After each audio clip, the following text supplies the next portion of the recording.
Good evening, folks. I'm Kathy Johnson, and welcome to your 7 o'clock news. Our top story tonight comes out of Greenville, where suspect Clarence Brand was fatally wounded during an altercation with the police. Live on scene is Jacob Peterson with the details. Hello, Kathy. Yes. Police officers are standing behind Officer Bryce today after he shot and killed Clarence Brand. Chief Roberts of the police station of the Greenville Police Department told us that Officer Bryce stopped Mr. Brand on a routine traffic stop. During that stop, he asked Mr. Brand to get out of his vehicle. Due to some investigation purposes, we don't know the full story, but we do have witnesses that were there at the scene and could tell us what happened afterwards. I was walking down the street when I heard screams from the cop telling that black guy to put his knife away. The cop was reaching for his gun, and suddenly the black guy started coming for him. It all happened so quickly that suddenly I heard the gun go off, and then he was lying in the street. Yeah, I turned when I heard all the shouting. The cop kept yelling about a knife. I never saw a knife. Next thing I know, the man's dead. Some are promising to bring back the Black Lives Matter movement, while others blame Clarence Brand. The cop was just doing his job. The man who died, the black guy, he just couldn't handle the fact that he did something wrong. Now everyone's going to be all running around the streets, yelling, talking about how their lives matter. Well, guess what? All lives matter. In response to a shooting in which Clarence Brand lost his life, protesters today are filling the streets, demanding justice and change. Claiming that police shootings are racially motivated, they took to the streets with their all too familiar mantra of Black Lives Matter. Joining me today for comment is activist Thomas Green. Thomas, thank you for joining us today. It's a pleasure to be here, Susan. Let's jump right to it. The protesters are claiming that violence against black people is disproportionate to violence against white people. Do you believe that's true? Well, the reason that violence against blacks is disproportionate is because their crimes are disproportionate. Were you aware that about 13% of America's population is actually African American, while they fill about 35% of our jails and prisons? That clearly states how many crimes they commit. Some would say that the increased prison rate is a display of injustice in our system. Susan, I'm sure you're aware, and pardon the expression, but that's a load of crap. That's the left-wing media manipulating statistics to fill their narrative. Don't get me wrong. I feel it's important to care about black people, but not just black people. No, that's true. When they go out and they protest, it's like they're saying they're more important. In reality, all lives matter, not just black lives. And it's like they're demanding special rights and privileges, but in reality, they already have that in the form of reverse racism. So true. Did you know that as a white male, it is harder than ever to get into college these days? As a black man, you don't even have to do anything, and you get paraded into whatever school you want to go to. They have every advantage handed to them on a silver platter, and they're still ungrateful. Last night I jumped into my favorite onesie, grabbed a bowl of popcorn for my nightly ritual of watching Campbell's Corner, and boy was it a doozy.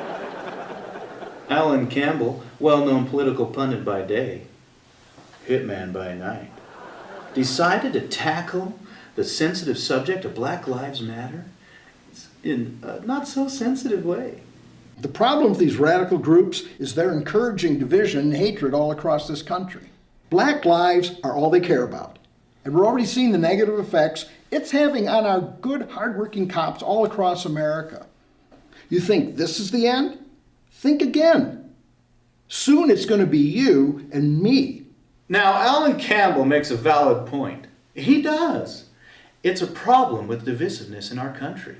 It is the us versus them mentality that's at the root of racism that these protesters are fighting against. But if he's trying to insinuate that the division started with these protests, he may want to take a closer look at some of his past shows. They're thugs. Plain and simple. They don't care about the law. They don't care about anything except being the biggest and the baddest. And then they're wondering about why we're so afraid of them, of the black community. Okay, this isn't the most politically correct thing I can say, but black on black violence is the real issue. Sure, once in a while, a black person can die at the hands of a policeman, and he deserved it, but to focus on that discounts all the violence that black people do to themselves. Black on black violence? Why is it that we only focus on intraracial crime when it comes to black people? Give me a break! When's the last time you said white on white crime? Alan? Huh? I can't! Never! But I think Alan showed his true colors with his ending statement last night. I will give you one thing. I agree with black people that we have a problem with law enforcement. Clearly, they're not locking up enough black people. How else would we have thousands of thugs out there protesting on the street like this? I already received a message online from a Christy Q95. What did it say? It says, "We're not demanding special rights. We're demanding that cops take a pause before pulling out their guns and shooting us. I shouldn't have to fear for my life just because of the color of my skin." And what do you say to that? Christy, I feel for you. I really do. I don't want you to have to fear for your life either. So here's what you do. Sit down with your community and work to stop the violent criminals. If you eradicate the crime, you'll be much safer. What can our viewers do in these times of trouble, Thomas? As a white American male, there's not much I can do, not much any of us can do. What we have now is the blacks needing to change. No one hates blacks, they just need to learn how to raise their kids right. Black people are the problem. They're lazy. They take. Sure, there are exceptions, but the majority want to take from hardworking Americans like you and me instead of finding a job. Police are advising people to avoid driving through downtown Greenville this evening. A new Black Lives Matter protest is scheduled to begin in 20 minutes. These protesters are a threat. They incite violence and riots. I don't feel safe anymore. Neither should you.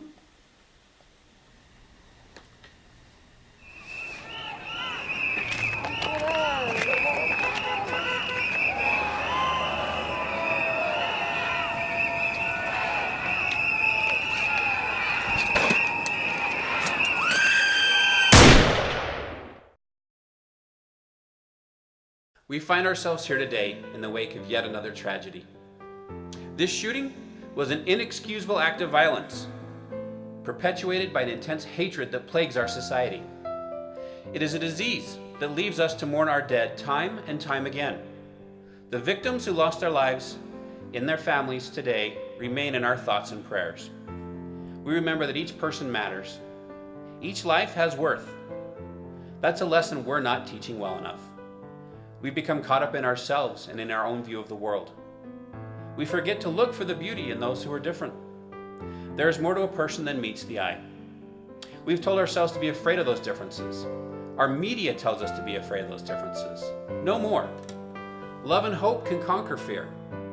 I challenge each of you to find this love within yourselves. Imagine a day where we don't fight over who is right, but we emulate peace and spirituality. Find the compassion you feel for your friends and family and turn it outwards. Learn to love and appreciate those who are different and unique. It is our diversity that makes us great. We as a nation have forgotten this. Our response to tragedies such as this has become rote and rehearsed. We pray for victims, we light candles, we debate laws, and nothing changes. We don't reach out to others. We don't change laws. We don't close loopholes. If we do nothing today, we will find ourselves once again back in our mournful routine. Now is the time to act. I call upon Congress to reach across the aisle and find a compromise. It's time to stop listening to lobbyists and their threats. The American people want change, and it is time to listen to our citizens rather than our pocketbooks. Today, I invite influential members of both parties to my Oval Office. Let's sit down and find ways to enact real change.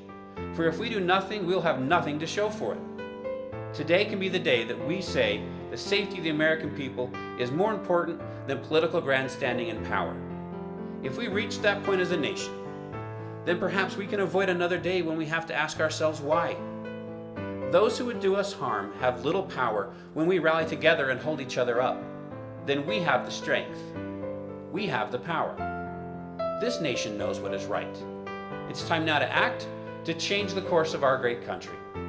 I echo the sentiments of President Theodore Roosevelt as I remind this great nation, knowing what is right doesn't mean much unless you do what is right.